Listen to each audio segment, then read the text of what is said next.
There's a lot of procedures, appointments, needles. It's not fun to have to go through. So not only the physical stuff, but all the emotional kind of feelings and issues you have to go through. But yeah, it's hard not to carry guilt through the process. But at the same time, I had to tell myself we're a team. We can get through it together. We would work through things and get a family that we want, whether it was through the IVF process, through surrogacy, through donors, adoption, some sort of way we would end up having a family together. But yeah, I guess as well, there was a little bit of relief as well, a small bit, because we had an answer what was causing the infertility and we had a path forward. Welcome to my fertility podcast, Superhumans, a space for honest conversations, expert insights, and stories of resilience. Whether you're just getting started on your fertility journey, facing challenges, or looking to educate yourself, you are in the right place. We are Dr. Mavis Garcia and Dr. Wise, fertility specialists at Markham Fertility Center, located in Markham, Ontario, Canada. Think of us as your biggest cheerleaders. Let's demystify the world of fertility together. Today, we welcome Sean and Brittany to our show. Sean is a civil engineer, husband, and father of two who has firsthand experience navigating male factor infertility. After building their family through IVF alongside wife Brittany, Brittany and Sean are here today to talk about and help normalize conversations around infertility, fatherhood, and the emotional side of the fertility journey, bringing an honest and often underrepresented male voice to this fertility conversation. As Father's Day is quickly approaching, we wanted to make sure that we hold space and bring awareness to what is often the other half of the equation, if you will. Please rest assured we do not forget about the men navigating fertility and the fertility journey. We would also like to mention that we did have Brittany on our show previously on episode 90 for Mother's Day, where we talked about partner support, single mothers by choice, and the fertility journey. And of course, you can check out our show notes for links to resources for men navigating fertility and the fertility journey. Welcome to another episode of my fertility podcast, Superhumans. Thank you so much, both Sean and Brittany, but especially Sean for being here, talking about the male experience. We haven't done a Father's Day episode yet. We're excited to have our first one. You get the honor, Sean, of being our first guest on a Father's Day episode. No pressure. Not at all. Tell us a bit about your fertility journey. We listened to Brittany's journey on the Mother's Day episode. So tell us a bit about your story from your perspective. Thank you for having me on the podcast. My name is Sean. I studied University of Waterloo for environmental engineering, graduated and started working at a civil engineering firm in Markham, and that's where I met my wife, Brittany. Aww. So yeah, we started dating in 2015, got married in 2018, and we always knew that we wanted to have kids and start a family. So when we got married, we thought it was going to be an easy process. It would happen, right away. So the first couple of years of marriage, we traveled a lot, kind of enjoyed the time together, and eventually decided to start trying to conceive and start our family. Once we started the process, Brittany ended up having a doctor's visit, finding out she had a chemical miscarriage, and that kind of started our journey down our infertility pathway. So that kind of led to more fertility testing. We got referred to Markham Fertility Center and then did more testing and found out it was male factor infertility. Once we found out it was male factor infertility, we were recommended to go straight to IVF and thankfully had success through IVF. We have two beautiful children, a 4-year-old daughter, 2-year-old son. We have our two kids together now. We're extremely grateful for the journey that we've gone through and the successful outcome. That's fantastic. And, we're so pumped to have you on the show today. And a Father's Day episode has been something that we've wanted to do for a while and to capture that male perspective. We're really interested and curious to hear about things. From your perspective, Sean, what was your initial reaction or how did you feel when you learned that the male factor was potentially a big contributing factor to infertility? I was very surprised at first. It also felt really bad to learn that it was male factor that was the problem. Kind of, lots of emotions there, feeling guilty, blaming myself, feel like it's all your fault that we're struggling through this infertility. And it's, a helpless feeling because I couldn't fix the issue. There really wasn't much I could do to, make things better. I felt like it was causing a lot of pain and suffering to Brittany because she had to, go through the IVF process. There's a lot of procedures, appointments, needles. It's not fun to have to go through. So not only the physical stuff, but all the emotional kind of feelings and issues she had to go through. But yeah, it's hard not to carry guilt through the process. But at the same time, I had to tell myself we're a team. We can get through it together. We would work through things and get a family that we want, whether it was through the IVF process, through surrogacy, through donors, adoption, some sort of way, we would end up having a family together. But yeah, I guess as well, there was a little bit of relief as well, a small bit, because we had an answer what was causing the infertility and we had a path forward. It was mentally easier than having an unexplained infertility with no answers. And right away we knew that IUI would be very low success rates, so we skipped that, went right to the IVF. And Dr. Wise was very confident that Dixie could overcome the issues, and that gave us a lot of hope. Brittany, you're coming at this from a really unique perspective as well, given your background and your training. And so what was sort of your initial reaction when you learned about this, that male factor was a large contributing factor? And how did your, background and training kind of play into that too?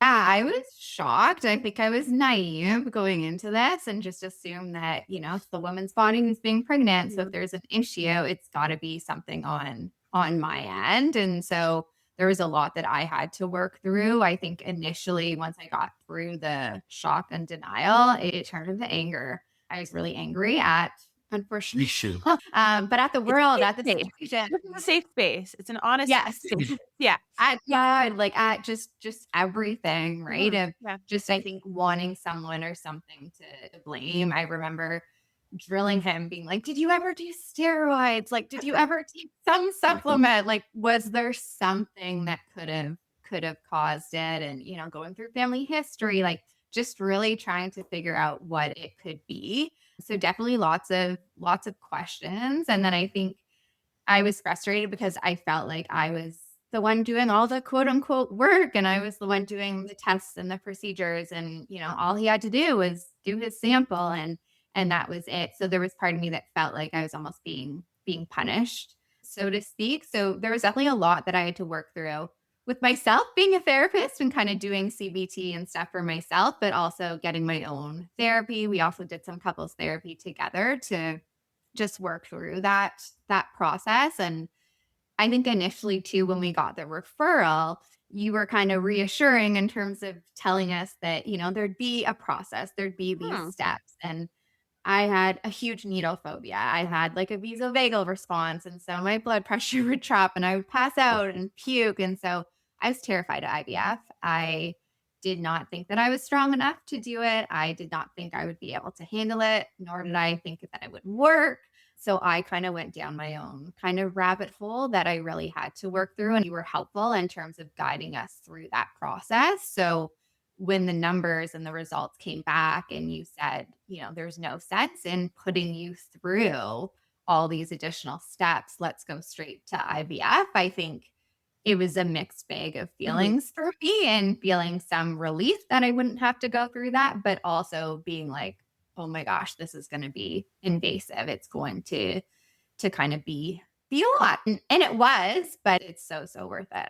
I will say, from my perspective, it's a really tough and it's a really challenging conversation to have with patients, because to set the context here, I mean, when I first met you, both of you were both like young, super healthy, fit, on paper, quote unquote, like perfect patients, right? Healthy patients. And there was absolutely nothing to sort of suggest or to make any three of us, or think that there was a sperm issue or some sort of a big underlying issue. But I think that just goes to show you how you really, really cannot look at somebody and identify fertility issues, infertility, male factor issues, etc. for the vast majority of patients, not all patients. Sometimes, there's big clues on the history, but we know that it's such a jarring conversation to have, that everything looks good. And then we know that we're going to be saying, hey, you should do IVF. It's challenging. It's certainly super jarring, I imagine, to hear. And it's also challenging for us too. I have a question, Sean. Actually, both of you can answer this question. Sean, you mentioned when you were first diagnosed with male factor infertility that you felt very helpless, that you were, quote unquote, the reason you couldn't conceive, but yet Brittany had to go through all the things. And that you felt like there's nothing that you could do to fix it. And that you also, to use your own words, you were causing your partner pain and suffering. In that context, I'm asking the question, but I know the answer to the question because Brittany told me at the last episode. But in the context of all of that, can you think of some ways in which you actually supported your partner when you were going through the journey now that you're looking back on it? Yeah, I definitely, tried my best to do what I could to offer support, whatever she needed. It was kind of the tail end of COVID. So there was a lot of working from home. So I was able to, help her out with all her medications, her needles. I think I gave her, pretty much every single needle. Except for one. I was determined to give myself one. Yeah. It's all about making little goals. Little goals, smart goals, right? Yeah, I tried to, all the appointments I would drive her to whenever I could and be as involved with the process as I could just to, alleviate any of those emotions or feelings she was having and trying to, check in as much as I could, see how she's feeling, if she wanted to talk through anything or if she didn't want to talk through anything, just try to be there with her through the journey. And I think also it was very important for us that we document kind of the full experience too. So Brittany wanted me to take photos and videos throughout. So, I did that and put together a really, really nice video at the end of it, just to kind of highlight and show her strength and resiliency through the whole journey. That's amazing. I love that. And the reason I asked that question, even though Brittany had mentioned some of those ways at the last episode, but the reason I asked that question is because I want everybody to hear that, because it's very common reaction, like you said, to feel helpless. Like, okay, she has to do all of this. I'm causing her pain and suffering. And while to some degree that is true, like we can't go around the needles that the female partner has to do and the retrieval that she has to do and the carrying of the pregnancy that she has to do, there are still a lot of ways in which a male partner can support a female partner going through it. So that's why I asked that question. And those things they're so meaningful. I mean, when I spoke to Brittany last time, she talked about exactly the driving and the fact that she never felt like she had to go alone to the clinic. And I don't know, maybe you weren't allowed to come because of COVID, but you did all the driving and waiting in the car. So there's less parking and, you're always there. So there's always things that you can do. And just because it's happening to the female partner, it doesn't mean that you can be involved and can be part of the journey. And I love that idea of a video at the end. Yeah, it was really special. We had again, it was COVID, so a virtual baby shower for our daughter. And I didn't know that it was even ready. I had just seen little like snippets of it and he put it together. And I think everybody was crying. Wow. And it was just, he actually filmed like my reaction as well, because it got to the point that I was just traumatized by seeing all the negative results. So I would actually just pee in a cup and I would leave it in the bathroom. And I told him, I don't want you to say anything.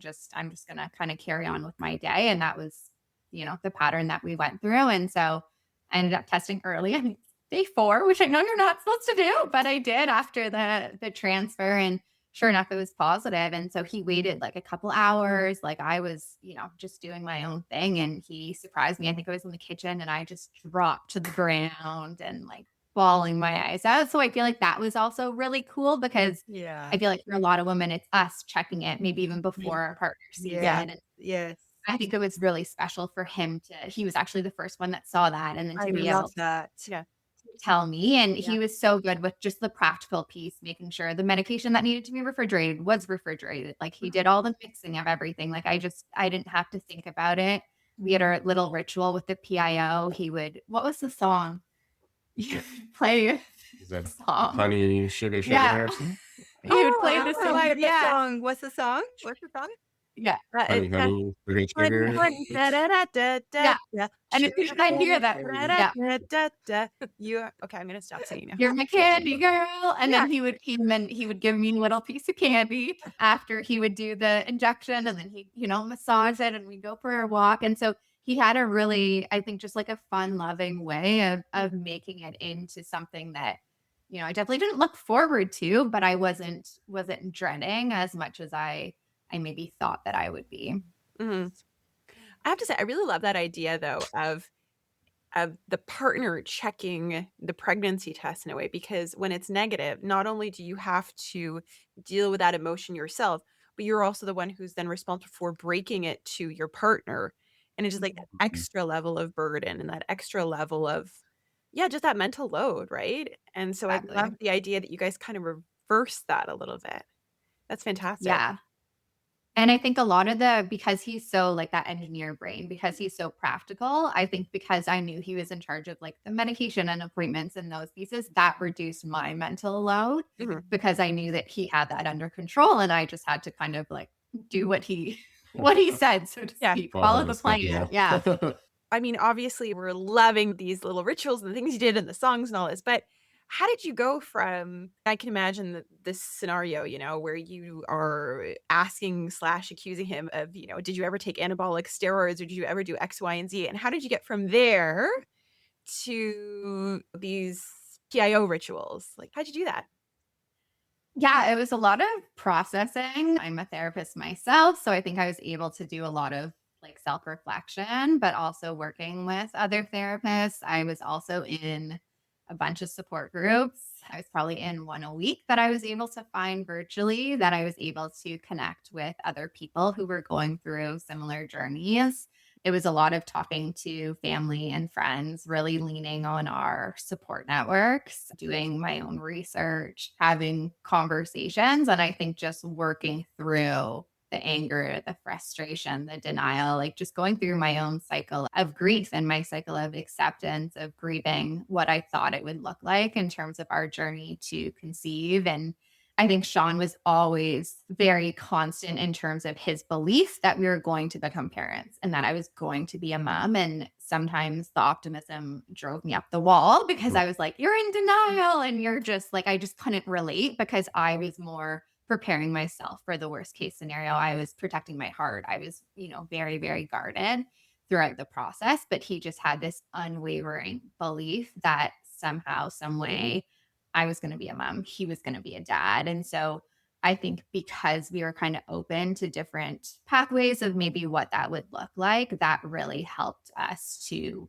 hold on to that end goal of maybe not knowing what the path looked like, but still being able to see the light at the end of the tunnel. And I think I was the kind of person too that I would go up to random people in the waiting room at MSC and be like, hey, do you want to exchange numbers? And that piece of it, like I'm a very social person. So I think that piece of it, really feeling like I wasn't alone, connecting with other people who were going through the journey really also helped a lot.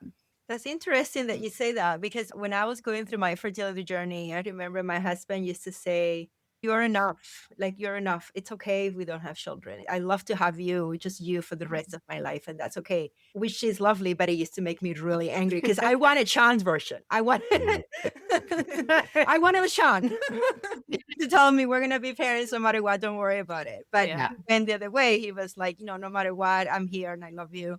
Which is just goes to show that sometimes, people need to hear different things. Yeah. So you were angry about his enthusiasm, and I was angry about my husband's acceptance.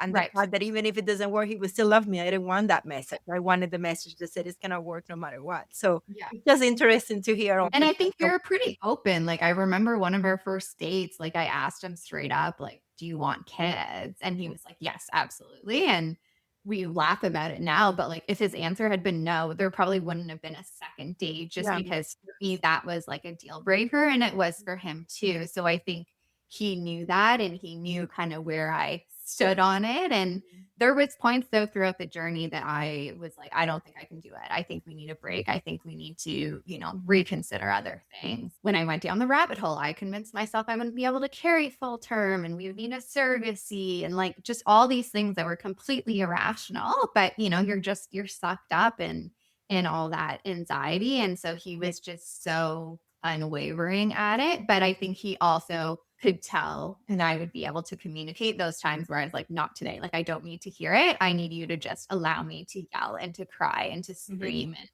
I'm really close with my parents. I have great friends. And so I definitely had those people that I could just unleash and let it out. Yeah, there was a lot of figuring out too, because we kind of think and feel in very different ways. Like I'm a typical guy, like engineer as well. So like very analytical, logical, looking through like percentages of success and looking at these are good options. I think things are going to work. But then I had to, through the process, learn to listen a lot more to how Brittany was feeling. Like she's more in tune with her emotions, expresses how she feels a lot more than I would.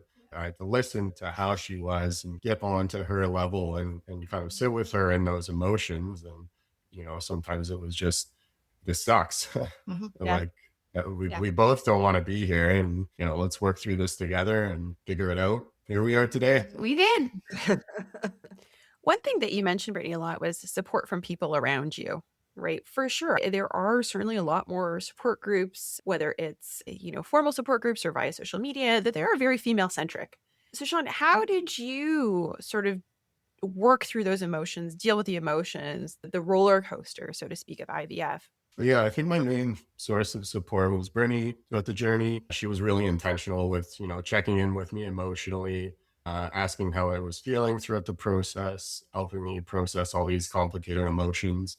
So she was really awesome throughout the process. I'm more so introverted, kind of private person. So I don't think I really reached out as much as I could have to, friends and family throughout the process. It's also hard because you kind of feel like there's that stigma involved with it. It's hard to talk about, especially with people that haven't gone through the process or dealt with any infertility at all. It's kind of hard to get them to relate unless you've kind of experienced it themselves. So, it can feel very isolating throughout the process. I think too, like it was the tail end of COVID. So there was a lot less in-person interactions. So a lot less chances for friends and family to check in and see how you're doing. I think a lot of people during that time were feeling isolated just because of the circumstances that we were in. But yeah, I think, now it's a lot easier to talk about because we've had the success with our 2 kids. It's easier to open up now with people and you start talking with people and you find out how more common it is than you would think. All of a sudden you're talking with people and they're like, oh, like I dealt with infertility with my kids. I had to go through IVF, or like, yeah, we're currently going through infertility issues, but unless you bring it up and you're open about it, you wouldn't kind of hear about it from them. So yeah, it can be tough. And I think it's a lot of just, trying to be open. And if you need the support, there's people out there there's support systems like friends and family. And I think it's starting to get better now with men's mental health. There's always that stigma that is there. It used to be a bigger thing. Now there's more, I think, campaigns and people are trying more to get men to talk about their mental health and reach out.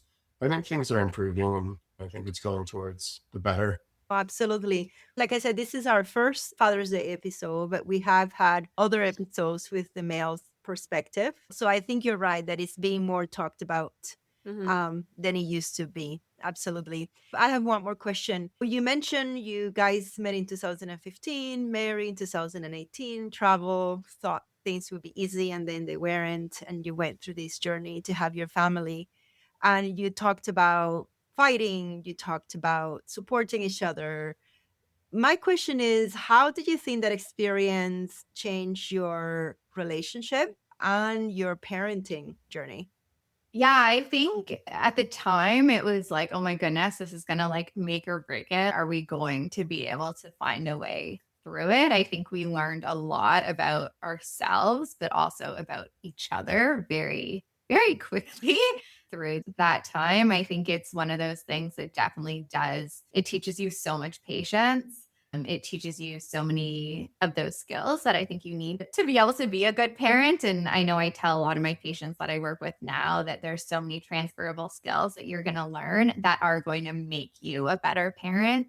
And I know I've been told a million times by people, and they're like, oh my gosh, I love hearing these stories of these kids that are born through IVF or various processes, because they're so wanted, they're so loved, they're so cared for because of the lengths that we went to. So I think from a parenting perspective, I think we at least try to be that much more present and mindful with our kids and try not to take it for granted, because we know just how lucky and how fortunate we are to be able to have them and to spend the time that we are able to spend with them, and to really prioritize kind of family time together too. I definitely agree with that. It definitely makes you that much more grateful to have your kids, to be a parent.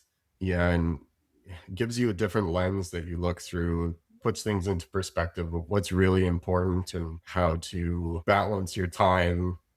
There's a lot more time to spend with the kids, that because I'm so grateful we have them, as opposed to trying to work to make more money. And there's so many other things, but it makes it that more special. Figure out your priorities, right? But I think that being said, like I don't know how much of it affected you more, but I feel like for me postpartum, it hit, I think, that much harder, because there was this element of like, I struggled with postpartum depression. I struggled with breastfeeding. I struggled with like bonding, especially with our first. So that piece of it, there was so much inner dialogue of like, this is all you've ever wanted. Why are you not happy? Why are you struggling? Like, suck it up that you're not sleeping through the night. Like those pieces of it, I think that inner critic was so much louder because I had gone through that infertility journey piece. And I know Sean, again, going back to the practical support, like he was the one that was like doing some of the bottle feeds. He was helping with, I don't think I did a diaper change the first week. Like he was doing all the diaper Yes, changes. we love that.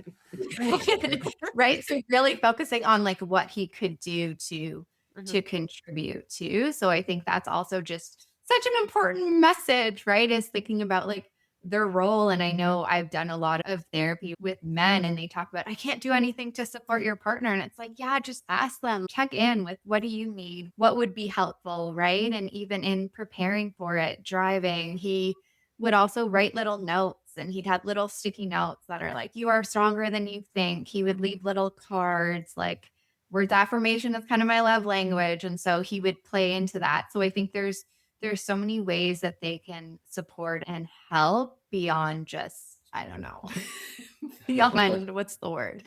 Being there. Yeah. I guess, definitely a lot of those, not necessarily skills, but those kind of feelings carried over into once we had, even during pregnancy. But after that, once we had the kids, it was, what can I do to help Brittany out? Because even during pregnancy, there was a lot of nausea. She had HG throughout both pregnancies.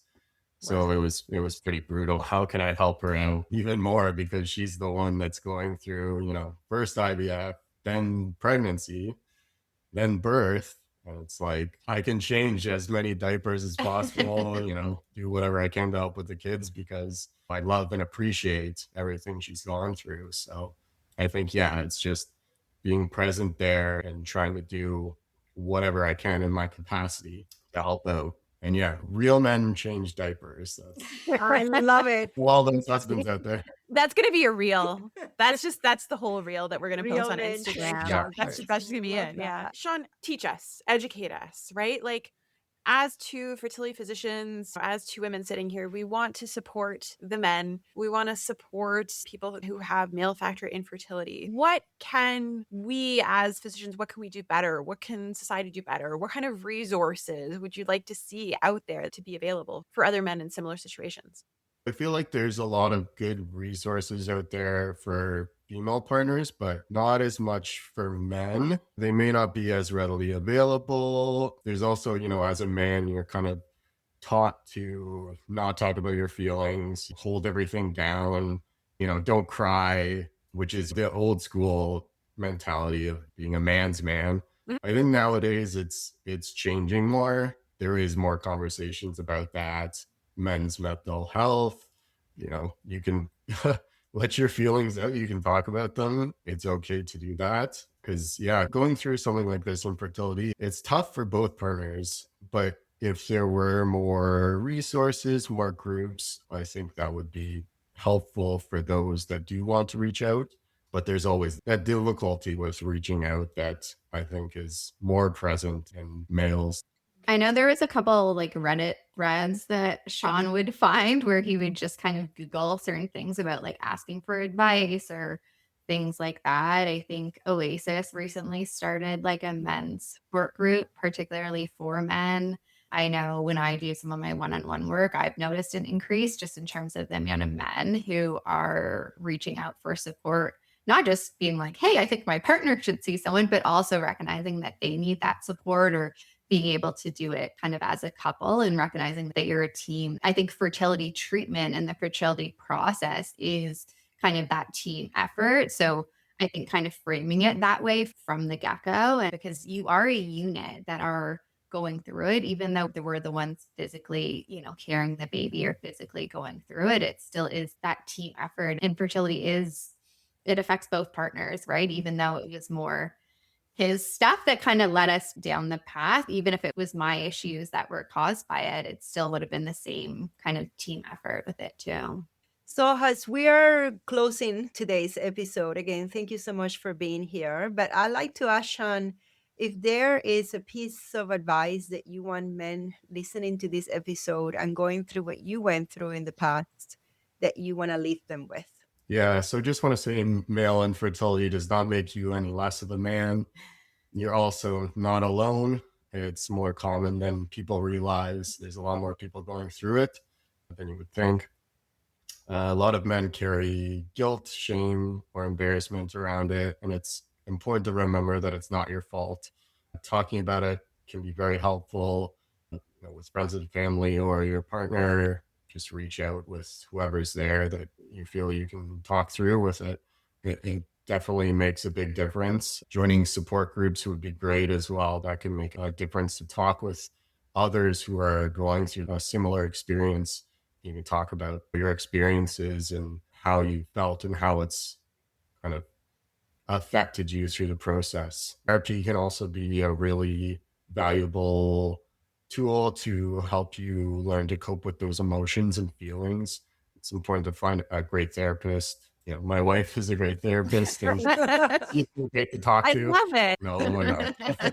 Also, just, talk with your partner, be open with what you need for support and make sure to ask them what they need for support as well. It's very important to ask those questions because if they're not open with you, if you're not open with them, it's just going to cause issues and cause resentment, all these other feelings, guilt, shame. Let them know how you're feeling through the process and share those feelings, what you can do for each other to support each other. But yeah, for me, going through that process, I think being as involved as I could helped me with a lot of those feelings. So giving Brittany all her injections and going to as many appointments as I could definitely helped me feel involved with the process and helped me feel like I was actively supporting her and contributing to our journey and our success. Thank you. Happy Father's Day, Sean. Thank you so much for joining us. This has been extremely insightful, and we're so grateful to hear from your perspective about male factor infertility and about the male experience of going through fertility and fertility treatments. Thank you for having me. And that's a wrap for today's Superhumans. If you're looking to connect, get social with us. Follow us on YouTube and Instagram at My Fertility Podcast or visit us online at myconfertility.com. And don't forget, follow, subscribe, and share your favorite episode. Thanks for listening to My Fertility Podcast and for being a vital part of our community. We know you've got this. We're signing off until next Tuesday. If you found this episode of My Fertility Podcast helpful, please take a moment to head over to the review section and leave us your thoughts. Your reviews and comments are incredibly valuable to us and help guide future episodes. We also welcome you to direct your questions to info@myfertilitypodcast.com. My Fertility Podcast is produced by Rabbit Media Inc. in conjunction with Dr. Garcia and Dr. Weiss. Music, Island Memories, instrumental by Descript stock music. My Fertility Podcast is not intended to replace any type or variation thereof professional medical, health, or legal advice, nor should the content be taken as medical advice. Please contact your primary healthcare professional regarding any medical questions you may have. The information presented in this podcast is based on the knowledge and understanding of the host at the time of recording. Medical knowledge is constantly evolving, and new research may change the understanding of health-related topics. While we strive to provide accurate and up-to-date information, we do not guarantee the completeness, accuracy, or timeliness of the content. The views expressed in this podcast by guests are not those of the host or the management. This podcast is not intended to impose any type of discrimination. My Fertility Podcast and its management are not responsible for any losses, damages, or liabilities that may arise from the use of this podcast.